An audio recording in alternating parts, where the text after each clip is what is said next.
ये जो पूरा राजनीतिक प्रहसन सुबह से हुआ है, मंशा क्या है और इससे होगा हासिल क्या होगा? जी। देखिए क्या है कि कई लोग मान रहे हैं कि ये एक डाइवर्सनरी टैक्टिक्स है और अभी वो इसका इस्तेमाल मतलब एक स्टंट के रूप में ले रहे हैं।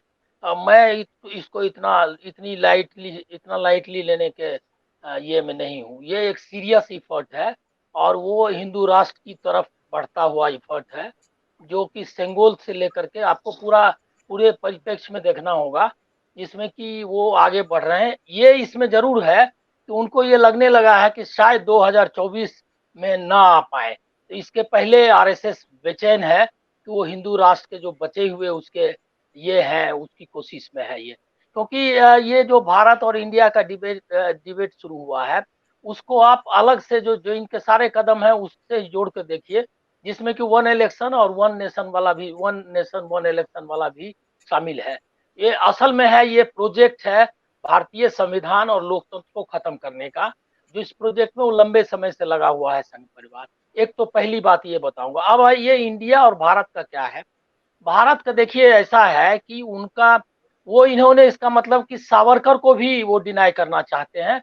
सावरकर ने अपनी किताब हिंदुत्व में तफसील से इसका जिक्र किया है कि भारत का नाम क्या है और भारत, हम लोग हिंदू अपने को क्यों कहते हैं, भारतवर्ष, हिंदुस्तान, इंडिया, ये सब तीनों शब्द का और आर्यावर्त तीनों चारों का बहुत विस्तार से वर्णन किया। और काफी सावरकर निश्चित तौर पर उस समय के सबसे जो विद्वान लोग हैं उसमें से थे। उनके आप विचारों से असहमत हो सकते हैं, लेकिन वेल इन्फॉर्म्ड और सबसे ज्यादा जानकार आदमी थे, बहुत ज्यादा जानकार। तो उन्होंने उसमें रिजेक्ट किया है भारत, ये को भारत वर्ष का नाम जो है भारत।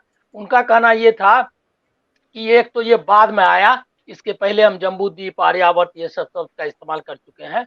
और मतलब उन्होंने संस्कृत के सारे वो दिए हुए हैं रेफरेंसेस।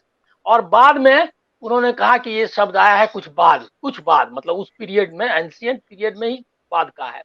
और उसके जी। बाद उनका कहना यह था कि ये जो शब्द है, इसको चूंकि एक महाराजा के पुत्र का एक राजा, वो बहुत अच्छे थे, बहुत बढ़िया थे, उन्होंने ये सब कुछ ठीक है, लेकिन उसके नाम पर किसी कंट्री का नाम नहीं होना चाहिए। तो भारत को खुद उन्होंने रिजेक्ट किया। इसीलिए ये कोई सावरकर के हिंदुत्व का नहीं है। उसके बाद आपको बताऊं कि उन्होंने कहा कि इंडिया शब्द को प्रेफर किया। उन्होंने कहा कि इंडिया शब्द ग्रीक लोग, वो उन्होंने उसका ट्रेस सही किया।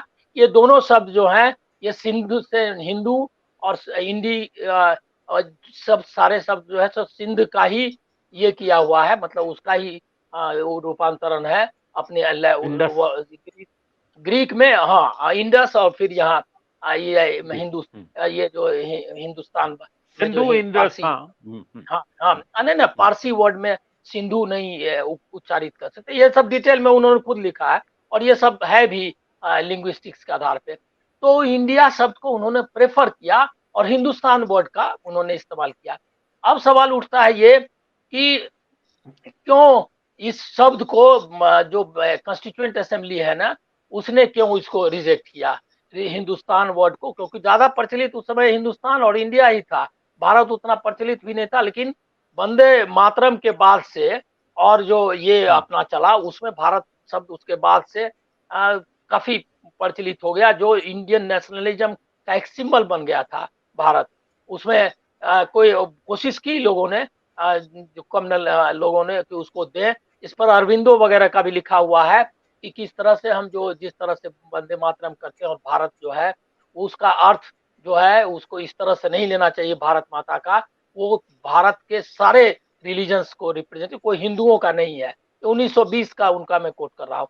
तो ये जो है, ये इस पर डिबेट के बाद उन्होंने अंत में तय किया। तब हुआ कि भारत पहले रहेगा कि इंडिया रहेगा, और इंडिया उन्होंने आगे रखा, इंडिया दैट इज भारत उन्होंने रखा। ये सब ये, लेकिन अंबेडकर, ये भी आपको बताना जरूरी है, ये क्वाइन किया हुआ है डॉक्टर अंबेडकर का। और उनके बाद वो अपोजिशन हुआ कॉन्स्टिट्यूएंट असेंबली में, कांग्रेस के कमलापति त्रिपाठी और कुछ सदस्यों ने इस पर आपत्ति की, सेठ गोविंद दास ने भी आपत्ति की, लेकिन उसको रिजेक्ट कर दिया कॉन्स्टिट्यूएंट असेंबली ने। क्योंकि हम पार्टीशन के ठीक बाद आए थे और एक ऐसा मुल्क बनाना था जो सेकुलर हो, इसलिए कोई मैसेज ऐसा नहीं देना था जिसमें ये लगे। और अब भारत शब्द चूंकि प्रचलित भी हो गया था, और निश्चित तौर पर जो मेजोरिटी इंडिया की थी वो उसको भी प्रतिनिधित्व करता था, इसीलिए उन्होंने उसको भी जोड़ा। इस पर लोगों ने सवाल भी उठाया, इंडिया दो शब्द का कैसे आप कर रहे हैं? क्या आपका ये उत्तर जब कोई पूछेगा कि आप कहाँ के हैं, तो आप क्या बताएंगे कि दो दो शब्द बताएंगे? ये सब भी सवाल उठे कॉन्स्टिट्यूएंट असेंबली में।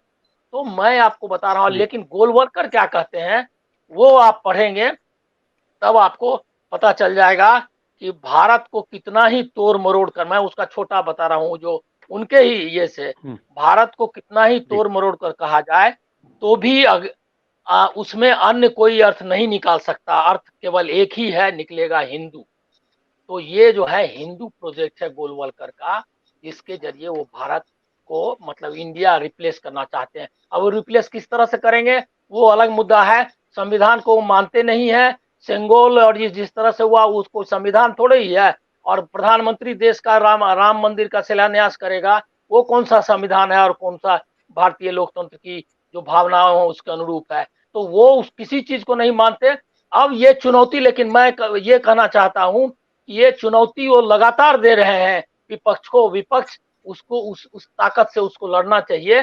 सिर्फ अडानी और इसका सवाल नहीं है, पूरे देश के लोकतंत्र के सवाल के लिए उसको उतरना पड़ेगा। क्योंकि ये आपको उन्होंने जो लाल किले की प्राचीर से कहा कि मैं आ रहा हूं, उन्होंने ये नहीं कहा कि जनता मुझको ला रही है, उन्होंने कहा कि मैं हम्म, आ रहा हूं।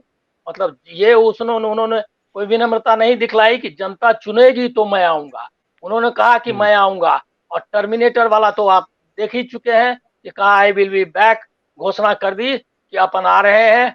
बाकी ये तो ये चुनौती है देश के लोकतंत्र के चाहने वाले लोगों का और समर्थकों का, और विपक्ष को वो किस तरह से इस चुनौती को लेता। मैं इसको इतने हल्के में नहीं लेना चाहता कि ये जो है जी उन्होंने सिर्फ किया है शिगुफा है, शिगुफा वगैरह नहीं है।